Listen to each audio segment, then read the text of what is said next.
back again with another episode of Get Your Goddamn Life Together. The people love him. He is my favorite. It ain't even slow motion. I'm just moving slow. Alright, so this picture that I posted is getting a lot of attention, which I pretty much already predicted. But people like really taking sides and getting in a heavy debate with me about this shit, which is cool. This is what I like. I like to provoke the fucking mind. But let's make a few things clear about where I stand and why I even made the picture. One, let's be clear. I love music. Period. I love old music, I love new music, I love neo soul more than any music. And I'm a fucking rapper. Oh, my shirt where I get the front up, you already should know that. I listen to smooth jazz, you know what I'm saying? Like, I love all music. One of my favorite groups of all time is Coldplay. I just wanted to get that out the way before anybody felt like I was just being biased or judgmental towards a certain type of artist. Anybody that ever get in my car with me knows that I bang the shit out of some 2 Chainz. Love it. I love his music. But it's a time and place for it. And the reason that I made the picture was to see who would subject themselves to a certain type of music forever. Because Jay-Z, Drake, Lil Wayne, Future, 2 Chainz, all of these motherfuckers is hot. Can't deny it. They hot. But if they was to take over the radio forever, then that means it would be no good to combat the shit that they say. And that's just a problem for me, personally. Drake's whole pitch is about being successful and overcoming the odds because everybody considers him to be a fucking fake because he know he ain't no hood nigga. Lil Wayne's whole pitch is being a nigga that came from the streets, grew up around gangs, guns, and drugs and shit, and now all he wants you to do is stay high. All Future wants you to do is talk about being in the trap or in the bando or whipping something in the pot that he don't fucking do himself. Young Thug, I need fucking Rosetta Stone for him. Bottom line is these niggas make cool music to listen to dance to jam to in the car or at the club or working out or any of that shit. But let's not ignore the fact that music is influential.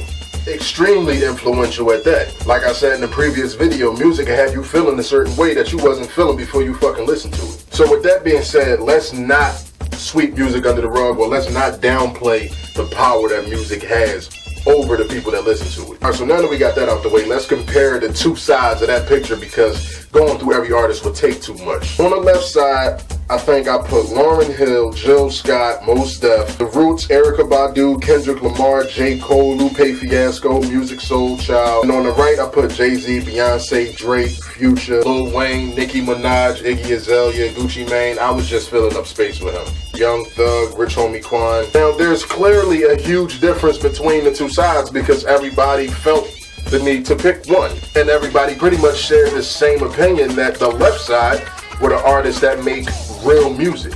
Now, why would everybody say that when the people on the right side also have some positive songs?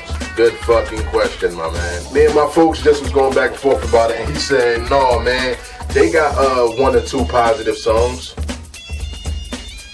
Really, nigga? 1 or 2 positive songs out of a whole fucking catalog, dozens of albums, and you're talking about 1 or 2 positive songs. Beyonce is a wonderful artist. I'm saying I don't think that she's a nasty person or nothing like that. But the fact remains, her music perpetuates sexuality when her fan base is hugely populated with young girls. She makes young girls want to be sexy. And if you can't agree with that, then you need to just turn this shit off right now. Jay-Z, actually my favorite rapper. One of the dudes that made me even want to start rapping, but I'm grown now. And the truth is, Jay-Z still perpetuates being a dope boy, even though it's probably been, decades since he even touched the fucking drugs. And then the rest of the song is just like, man, fuck y'all niggas. I got more money than y'all. Lil Wayne, very hot artist. But this nigga is fucking retarded. Anybody that waits till they become an adult to join the gang is a fucking retard, you ask me. And you can say what the fuck you want. I don't give a fuck if you grew up with him. That nigga was not pumping that gang shit until he got older. He wore blue and yellow and green and all other type of fucking rainbow colors. That nigga was not claiming to be no fucking blood. And he recently got lyrical over the last few years. But even with that being said, I think How to Love is the only song that I heard from him that wasn't just some ignorant shit to a hot beat. See, y'all gotta understand what the message that I was sending through that picture wasn't about who actually makes good music or who makes hot music that sounds good to the fucking ear. It was about who has a message, a powerful message. That's why I chose wisely who I put on that left side. Because they make songs that'll make you look in the mirror and say, you know what? I can do the fuck better. I'm gonna get my shit together. Whereas though the right side, if you do everything that they say, you're most likely gonna end up in trouble or broke, or both. However, that don't mean that I don't enjoy the music from the artist on that right side. When I get in the car on a Friday and I'm riding out with my homies, or we about to go have some fun or something, more than likely I'm not gonna put on Jill Scott. I wanna hear some 2 Chainz, I wanna hear some motherfucking, who else do I listen to? Bun B. I fucking love Bun B. And there's actually a middle column for artists like him. Bun B, Wu-Tang, Scarface, you know what I'm saying? These are motherfuckers who, they perpetuate that whole drug lifestyle, the whole street lifestyle, but they do it with a sense of intelligence. They're not telling you to do it. None of them are actually telling you to go do it, but I respect any artist that can give you both sides of the coin. Don't just give me a whole album about trapping and don't tell me shit that actually feeds my mind, or tell me anything that motivates me to do something better with my life. Or to me, you consider a disposable artist. Nothing wrong with you loving trap music at all. But however, if you was faced with the choice to either listen to trap music and Rihanna and all that bullshit forever versus listening to motherfucking educators and shit, you know, J. Cole and the Roots and shit like that, if you was faced with that dilemma and you chose to go with the trap side of shit, the shit that keep you bouncing, it makes me think twice about where your state of mind is. That's like if I ask you, which one would you choose if you can only have one for the rest of your life, and the choices are water and Pepsi, and you say Pepsi, I'm gonna look at you like you fucking stupid. Sad part is, there are a lot of people out here that would say fucking Pepsi. I know people that drink Mountain Dew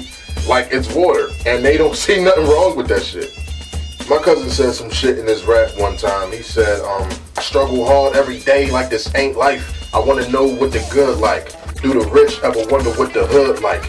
If so, can we make a switch? If not, now tonight. That's one thing that a nigga wish. And when I heard that, I was like, yeah, yo, that's some deep shit. Like, cause they don't even know what it's like to be us, man. But you know what? As I grew up, I realized they the ones that got the short end of that stick. Because growing up privileged and then having success is good. But having to claw your way from the bottom, where it's crabs in a barrel and danger lurks around every corner, then making it to success makes you that much smarter and that much more powerful. Because you can be a street nigga from North Philly, growing up and getting in shootouts and gang fights and all of that shit, and then go on to get a fucking education and become somebody huge and successful. But them Ivy League kids and suburban kids, privileged kids that grew up, there is no crash course on how to be built for the streets. There's just nowhere that you can go. There's no boot camp. There's no simulation for the ghetto. So we can learn to do what they do. They can never learn to do what we do or endure what we can. They just can't.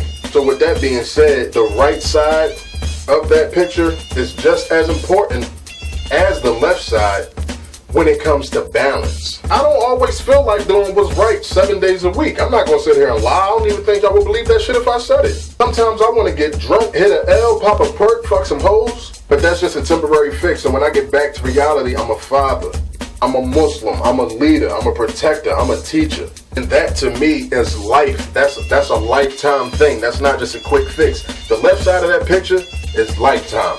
The right side is a fun time. That was the difference. So I want everybody to stop thinking that I was implying that the right side was less talented. Now, if y'all want to keep on debating something, debate on how the fuck you gonna order one of these shirts. Cause this shit is hot. You know, I mean, it don't have to be my face on your shirt, even though, I mean, you know, it should be. But whatever, though. If you're a selfish type of person like that, and you just want to put your own face on your own shirt, then, well, fuck you then. It's like, no. Deuces, get your goddamn life together. Wasn't that the dando? You never do it, back dando.